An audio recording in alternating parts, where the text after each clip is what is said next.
Friends, welcome back my channel quick knowledge. आज के इस वीडियो में हम डिस्कस करेंगे कि एजुकेशन लोन क्या है, आरबीआई की क्या गाइडलाइन है, उनकी क्या टर्म और कंडीशन है। क्योंकि कुछ पेरेंट्स ऐसे होंगे जिनकी फाइनेंशियल स्टेटस इतनी अच्छी नहीं होगी और उन्हें अपने बच्चों को पढ़ाने के लिए एजुकेशन लोन की ज़रूरत पड़ेगी। तो ये सारी चीज़ें, इसमें सारी प्रोसेस मैंने डिस्कस कर रखा है, तो प्लीज़ इसे एंड तक का ज़रूर देखिए।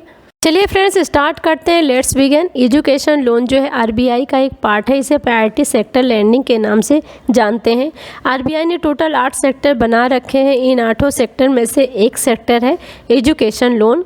आरबीआई ने हर बैंक को एजुकेशन लोन डिस्ट्रीब्यूशन का टारगेट दे रखा है। हर बैंक को हर साल एजुकेशन लोन करना ही करना होता है। सभी बैंकों का अपना अलग अलग टारगेट होता है।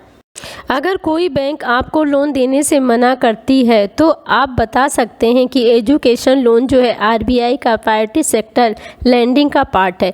इस पर भी अगर कोई बैंक नहीं मानता है तो आप आरबीआई बैंक के कॉमर्स में कंप्लेन कर सकते हैं।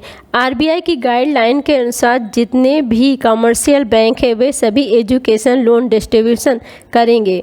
एक बात हम आपको और बता दें कि अगर आप एजुकेशन लोन लेते हैं तो आपका कोई भी प्रोसेसिंग चार्ज नहीं पड़ेगा, बल्कि इसके जगह अगर आप कोई और लोन लेते हैं तो सब में 1% प्रोसेसिंग फ़ीस आपको देनी पड़ती है। क्योंकि एजुकेशन लोन में कोई प्रोसेसिंग फ़ीस नहीं पड़ती है। और अगर आप इंडिया में ये लोन लेते हैं तो आप 10 लाख तक का, और अगर आप इंडिया से बाहर दूसरी कंट्री में जाकर पढ़ाई करने के लिए लोन लेते हैं तो आपको 20 लाख तक का लोन आसानी से मिल जाता है। बात हम आपको और बता दें कि अगर आप 4 लाख तक का लोन लेते हैं तो उसमें कोई भी मार्जिन मनी आपको देने की ज़रूरत नहीं पड़ती है। लेकिन अगर आप 4 लाख से ऊपर का लोन लेते हैं तो आपको 5% मार्जिन मनी जमा करने की ज़रूरत पड़ेगी।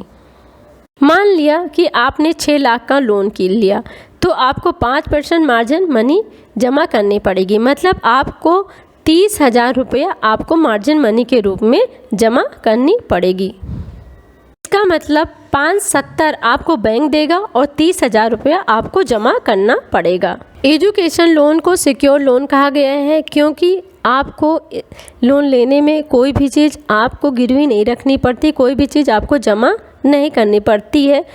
एजुकेशन लोन लेते हैं तो आपका जब एजुकेशन ख़त्म होता है तो उसके बाद ही आप उसमें पैसा जमा करते हैं। लेकिन अगर आप हाउस लोन लेते हैं या कार लोन लेते हैं तो ये सब सिक्योर लोन कहे जाते हैं, क्योंकि आप हाउस लोन लेंगे तो भी आपको कुछ गिरव रखना पड़ेगा। और अगर आप कार लोन लेते हैं तो मान लेते हैं आपकी ईएमआई टाइम से नहीं जमा होगी तो बैंक वाले क्या करेंगे, आपकी कार को ले जाएंगे। आपने बैंक के पास कुछ जमा नहीं किया, इसलिए अगर आप 4 लाख तक का लोन लेते हैं तो आपका ये लोन सिक्योर लोन माना जाता है। फ्रेंड्स, एक बात हम आपको और बता दें कि बैंक ये बोलता है कि अगर आपने 4 लाख तक का लोन लिया है तो उसे अनसिक्योर लोन कहा जाता है। उसके साथ अगर आपने 4 से अधिक मतलब 4.5 लाख या 7.5 लाख तक का लोन लिया तो आपको कोई भी सिक्योरिटी मनी जमा करने की ज़रूरत नहीं है, बल्कि किसी थर्ड पार्टी का साइन होना चाहिए उस पर। थर्ड पार्टी का मतलब हो गया आपके पेरेंट्स हो गए, अंकल हो गए, कोई भी उस पर साइन कर सकता है।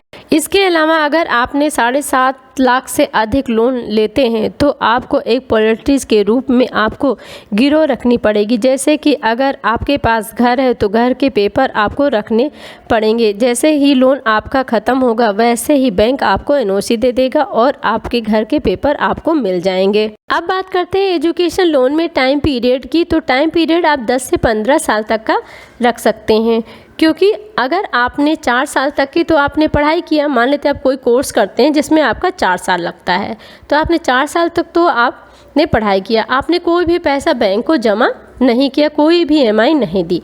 लेकिन 4 साल के बाद आपको 1 साल का पीरियड बैंक और देती है, उसे हम हॉलीडे पीरियड बोलते हैं या मॉनिटोरियम पीरियड बोलते हैं। इसके दौरान आपसे कोई भी ब्याज नहीं लिया जाता है, यानी कि कंपाउंड इंटरेस्ट आपको नहीं देना पड़ता है, सिर्फ आपका सिंपल इंटरेस्ट आपको देना पड़ता है। अब बात करते हैं कि एजुकेशन लोन के लिए आपको किन किन डॉक्यूमेंट्स की ज़रूरत पड़ेगी।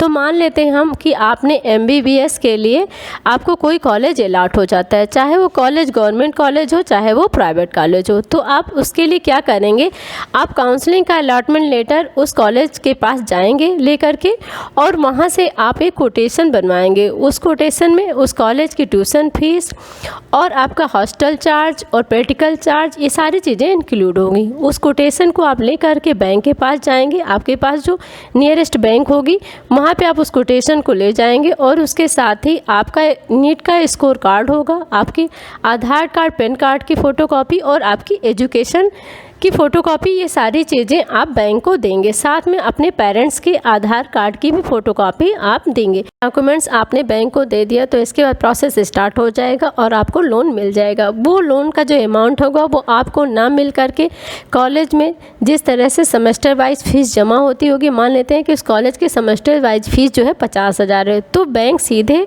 वो जो अमाउंट होगा वो आपके कॉलेज को प्रोवाइड कर देगा, चाहे उसमें हॉस्टल चार्ज हो चाहे आपकी ट्यूशन फीस हो, सारी चीज़ें बैंक पेमेंट आपको ना करने के बजाय आपके कॉलेज को पेमेंट कर देगा। फ्रेंड्स, एक चीज़ हम आपको और बता दें कि अगर आप EMI बैंक को पे करते हैं तो आपको 80E के तहत आपको टैक्स बेनिफिट में छूट मिलेगी। मान लेते हैं कि आप 5,000 की EMI बैंक को देते हैं तो 80E के तहत आपको 5,000 का टैक्स बेनिफिट मिलेगा।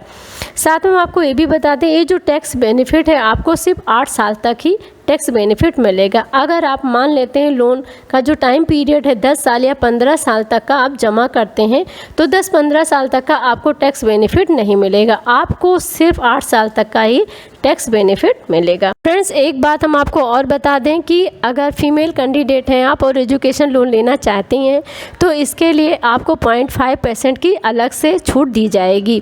साथ ही हमने इस वीडियो में इंटरेस्ट रेट के बारे में नहीं बताया है क्योंकि हर बैंकों का अलग अलग इंटरेस्ट रेट होता है और टाइम के अनुसार चेंज होता रहता है। तो जिस समय भी आप लोन के लिए अप्लाई करेंगे वहाँ उस बैंक में जा कर के आप इंटरेस्ट रेट पता कर सकते हैं। वैसे अगर आप SBI हो गया, बैंक ऑफ इंडिया हो गया, बैंक ऑफ बड़ौदा हो गया और गवर्नमेंट बैंक से अगर आप लोन के लिए अप्लाई करते हैं तो आपका इंटरेस्ट रेट प्राइवेट के हिसाब से काफ़ी कम आना चाहिए। फ्रेंड्स, इस वीडियो में मैंने काफ़ी कुछ डिस्कस किया है एजुकेशन लोन के बारे में कि आप एजुकेशन लोन कैसे अप्लाई करेंगे और कितने तक का आपको आसानी से लोन मिल जाएगा। तो अगर आपको हमारी ये वीडियो इन्फॉर्मेटिव लगती है तो प्लीज़ इसे लाइक करिए, शेयर करिए एंड सब्सक्राइब करिए। अगर आप हमारे चैनल को सब्सक्राइब करेंगे तो आने वाली नोटिफिकेशंस आपको मिलती रहेंगी। Thanks for watching my video.